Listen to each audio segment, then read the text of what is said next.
Di sini kami akan mempresentasikan bab mengenai lingkungan eksternal, mata kuliah manajemen strategi yang diampu oleh Bu Ratna Dwi Jayanti SEMM, guna untuk memenuhi tugas evaluasi akhir semester ganjil tahun pelajaran 2020-2021 STIE PGRI Dewantara Jombang.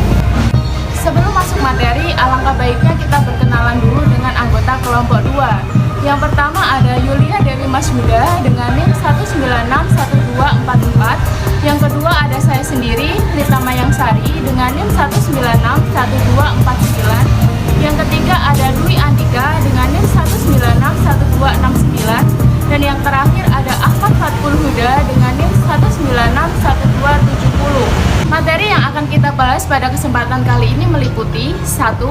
Definisi lingkungan eksternal perusahaan, 2. Peluang dan ancaman perusahaan, 3. Matriks efek. Materi pertama mengenai definisi lingkungan eksternal perusahaan. Lingkungan eksternal bisa dikatakan sebagai komponen-komponen atau variabel lingkungan yang berada atau berasal dari luar organisasi atau perusahaan. Komponen tersebut cenderung berada di luar jangkauan organisasi. Artinya, organisasi atau perusahaan tidak bisa melakukan intervensi terhadap komponen-komponen tersebut. Komponen itu lebih cenderung diperlakukan sebagai sesuatu yang given atau sesuatu yang mau tidak mau harus diterima. Tinggal bagaimana organisasi berkompromi atau menyiasati komponen-komponen tersebut. Dalam lingkungan eksternal organisasi terdapat beberapa komponen, di antaranya yaitu 1. Pelanggan. Pelanggan merupakan mereka yang secara langsung menggunakan, memanfaatkan, dan mengajukan permintaan atas barang atau jasa yang ditawarkan oleh organisasi. 2. Pesaing. Pesaing adalah organisasi bisnis lain yang menjalankan bisnisnya yang sama dengan organisasi yang kita jalankan. Karena bisnis yang sama, maka pesaing merupakan tantangan sekaligus ancaman yang dihadapi oleh organisasi dalam meraih pelanggan. Yang ketiga, pemasok. Pemasok adalah pihak yang terkait langsung dalam kegiatan bisnis dari sebuah organisasi, khususnya organisasi bisnis yang melakukan kegiatan produksi barang, jadi dari berbagai jenis bahan baku. Yang keempat, regulator adalah pihak-pihak yang berkepentingan dalam menciptakan keadaan dalam kegiatan bisnis yang fair dan aman bagi semua pihak yang ingin menjalankan bisnis.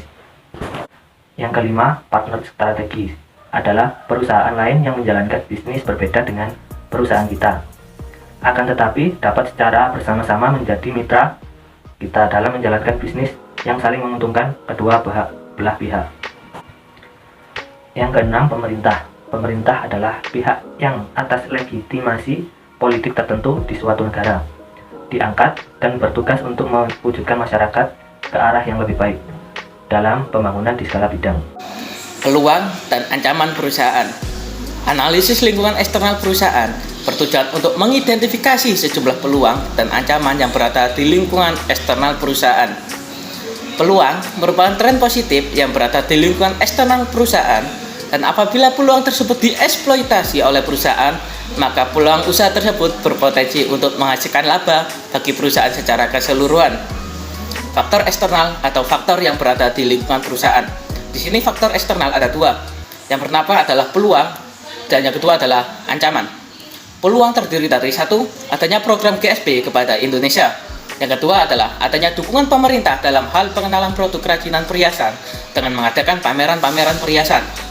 Yang ketiga adalah besarnya minat warga Amerika dan Eropa terhadap kerajinan perak Bali untuk tampil gaya. Yang keempat adalah adanya kenaikan ekspor perhiasan Indonesia sepanjang tahun 2014. Ancaman terdiri dari 4 macam, yaitu yang pertama, munculnya China dan Vietnam sebagai kompetitor utama. Dan yang kedua, adanya pihak asing yang memberikan hak paten kepada motif perak khas Bali. Dan yang ketiga, munculnya sektor usaha yang membuat karyawan lebih memilih profesi lain yang menguntungkan. Dan yang terakhir, adanya pesaing besar yang juga melakukan ekspor perhiasan. Matriks EV. Matriks EV digunakan untuk mengevaluasi faktor-faktor eksternal perusahaan.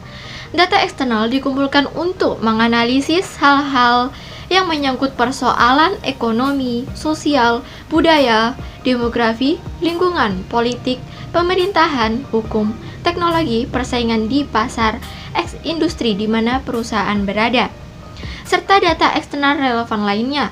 Hal ini penting karena faktor eksternal berpengaruh secara langsung maupun tidak langsung terhadap perusahaan.